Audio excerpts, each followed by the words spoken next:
بسم اللہ الرحمن الرحیم۔ السلام علیکم، میں سمیع ابراہیم ہوں اور آپ دیکھ رہے ہیں ہمارا یوٹیوب اور فیس بک چینل۔ آج سپریم کورٹ آف پاکستان میں عمران خان صاحب کی درخواست ضمانت کی سماعت ہوئی سائفر کیس میں، اور اس کے بعد فریقین کو نوٹس جاری کر دیے گئے ہیں۔ بہت انٹرسٹنگ واقعات ہوئے۔ ایف آئی اے بغیر نوٹس کے وہاں پہنچ گئے ان کے اہلکار اور عدالت کو اسسٹ کرنے کی کوشش کی، تو عدالت نے اس پر بڑی دلچسپ بات کہی۔ تو ان کے ساتھ کیا برتاؤ ہوا میں یہ اسی ویڈیو میں آپ کے ساتھ شیئر کروں گا، آپ کو سناتا ہوں۔ خبر دوسری یہ آ رہی ہے کہ 29 لوگ ہیں جن کے نام ای سی ایل میں شامل کیے ہیں کابینہ نے آج۔ اس میں عمران خان صاحب بھی ہیں، بشرا بی بی صاحبہ بھی ہیں، اور بھی اس میں شیخ رشید بھی ہیں، اور بھی بہت سارے لوگ شامل ہیں۔ شوکت یوسفزئی جو سابق صوبائی وزیر ہیں کے پی کے، وہ جانا چاہ رہے تھے عمرہ کے لیے۔ آج وہ جب جہاز میں سوار ہو گئے تو ان کو جہاز سے اتار لیا گیا نیچے اور کہا گیا کہ آپ کو عمرے پر جانے کی اجازت نہیں ہے۔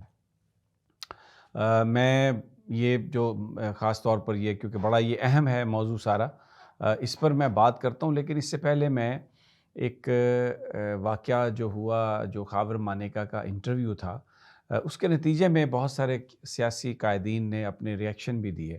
ویسے تو اس میڈیا گروپ پر پورا پاکستان اس وقت تنقید کر رہا ہے کہ اتنا بلو دا بیلٹ جا کے وہ کھیلے ہیں خاور مانیکا کے انٹرویو پر، لیکن اس میں سب سے انٹرسٹنگ جو توقع نہیں کی جا رہی تھی، کم از کم میں یہ توقع نہیں کرتا تھا، بہت سارے لوگ مجھے کہتے ہیں کہ میں شریفوں کے بارے میں بڑی خوش فہمی میں مبتلا ہوں، وہ بالکل میری توقعات غلط تھی۔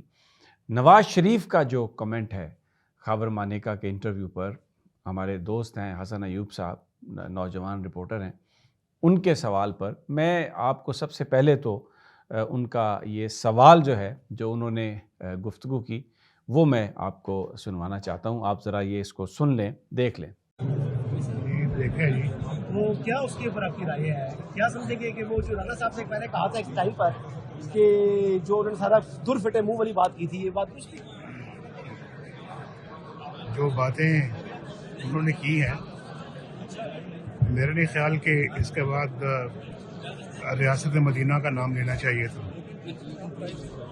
تو ریاست مدینہ کا تو ان کا موقف تھا نا، لیکن عملی طور پر کیا ان کا اصلی چہرہ عوام کے سامنے نہیں آ گیا؟ قوم کے سامنے اصلی چہرہ نہیں آ گیا؟ عمران خان صاحب کیا گھٹلاتے رہے ہیں؟ میں نے تو کہا ہے کہ جی جو باتیں انہوں نے کی ہیں اس کے بعد پھر ریاست مدینہ کا نام ان کو نہیں لینا چاہیے تھا۔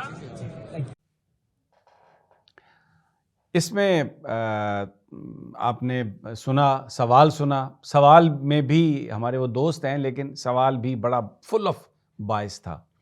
پھر نواز شریف صاحب کے چہرے پر جو ایک پھولوں کی طرح جو مسکراہٹ آئی اور جس طریقے سے انہوں نے بات کی، پھر ایک اور انداز میں ریپیٹ کیا حسن ایوب نے سوال، اور اس پر پھر نواز شریف صاحب بولے، فرماتے ہیں کہ اس کے بعد تو میرا خیال نہیں ہے کہ اب عمران خان صاحب کو ریاست مدینہ کی بات کرنی چاہیے۔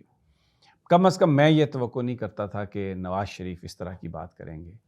جس قدر انہوں نے مطلب گھٹیا پن کا مظاہرہ کیا ہے اور جس انداز میں یہ ساری انہوں نے گفتگو کی ہے، اٹ سمپلی شوز کہ وہ خود اندر سے کیا ہیں۔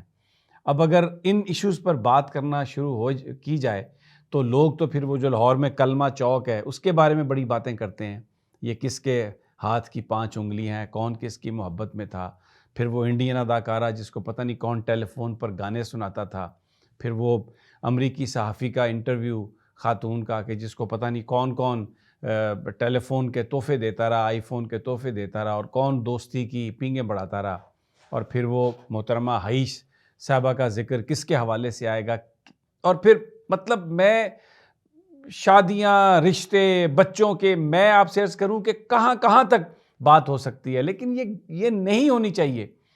کم از کم نواز شریف صاحب جو 3 دفعہ وزیر اعظم بن چکے ہیں، ان کو اس پر ریئیکشن ہی نہیں دینا چاہیے تھا۔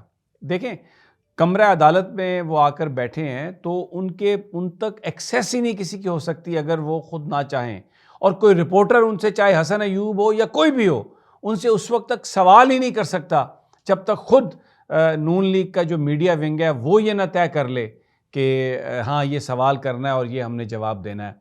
اچھا بات یہ کیونکہ سب کچھ ایک پوری سازش اور اس طریقے سے عمران خان کو صرف بدنام کرنا مقصد تھا، کیونکہ اور کوئی حربہ کارگر نہیں ہوا، صرف اب یہی رہ گئی تھی چیز، ان کی فرسٹریشن ہے، ان کو جو بھی ان کا اپنا لیول ہے انہوں نے یہ کیا. تو اس پر یہ اس حد تک اس سازش میں شریک تھے کہ جناب آپ ذرا سن لیں. یہ میں آپ کو خواجہ آصف کی بات سنواتا ہوں، جو انہوں نے 3 ہفتے غالباً پہلے یہ بات کہی، کیونکہ یہ انٹرویو پرانا ریکارڈ ہوا تھا. اور یہ خواجہ آصف صاحب ذرا سن لیں کیا کہہ رہے ہیں. اس کے خاوند نے اسٹیٹمنٹ دے دی ہے کہ میں نے اس دن طلاق دی تھی. خواجہ آصف صاحب کی بات سے آپ بالکل یہ اخذ کر سکتے ہیں کہ انہیں اس کا پتہ تھا، انہوں نے دیکھا ہوا تھا، اور یہ ایک باقاعدہ پوری ایک منصوبہ بندی کے تحت یہ سب کچھ کیا گیا. نہایت افسوسناک رویہ نون لیگ کی قیادت کا. اور میں نے کل بھی کہا تھا کہ سب سے زیادہ افسوسناک وہ اظہر عباس جو اپنے آپ کو بہت ایک کریکٹر والے مینیجنگ ڈائریکٹر کہتے ہیں، یہ ان کا لیول ہے، ساتھ ان کے میر ابراہیم. کیونکہ جو ابراہیم صاحب جو ہیں وہ بطور سی او میں یہ تصور کرتا ہوں، میں یہ سمجھتا ہوں کہ وہ اس سازش میں پوری طرح شریک تھے. لوگوں کی عزتیں اچھالنا، لوگوں کی پگڑیاں اچھالنا، اس طرح بات کرنا. اب کیا ان کے بارے میں بات نہیں ہو سکتی؟ کیا ان کے اہل خانہ کے بارے میں بات نہیں ہو سکتی؟ اگر کوئی کرے گا تو وہ بلو دا بیلٹ ہوگا. اس لیے میں اس لیول تک نہیں جا رہا، نہ میں جانا چاہتا ہوں. لیکن جب تک جو لوگ اصل میں جنہوں نے یہ کام کیا ہے، جب تک ان کو آپ پن پوائنٹ نہیں کرتے، اس وقت تک آپ میرا خیال ہے صرف شاہ زیب was a puppet simply, he was nothing. وہ تو اس کو تو جو کہیں گے وہ بول دے گا آ کے، اور اس نے بول دیا، اپنی جاب بچائی اس نے. اصل تو جن لوگوں نے یہ پلان کیا، جن لوگوں نے بات کی، جو لوگ وہاں پر اس کو لے کے آئے، جن کی جو کنٹرول کرتے ہیں چینل کو، تو یہ سارے اس میں ملے جلے لوگ، اور بہت ہی افسوسناک. لیکن نواز شریف کی یہ جو گھٹیا جواب تھا نواز شریف کا، اس نے یہ ثابت کر دیا کہ یہ سارے کا سارا جو ٹبر ہے نون لیگ کا، یہ اس میں شریک ہے. اور خیر بہرحال وقت آنے پر اور بھی بہت سارے اس کے کریکٹر سامنے آ جائیں گے، لیکن ابھی تک تو یہ بالکل یہ چیز واضح ہے.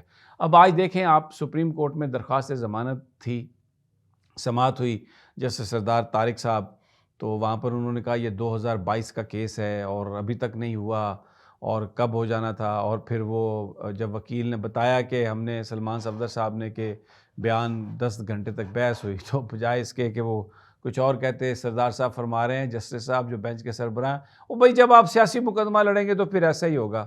یہ ان کا سب سے بڑی جو بات ان کے منہ سے نکلی. اور پھر وہاں پر ایف آئی اے والے آ گئے. یعنی آپ دیکھیں نا، جس طرح نیب کی یہ اسلام آباد ہائی کورٹ میں جب نواز شریف کی پٹیشنز تھیں، تو وہ نیب کا بندہ وہاں پر بیٹھا ہوا تھا آ کے، اس نے کہا جی ہمیں تو بالکل، ہم چاہتے ہیں کہ بالکل نواز شریف کو گرفتار ہی نہیں کرنا.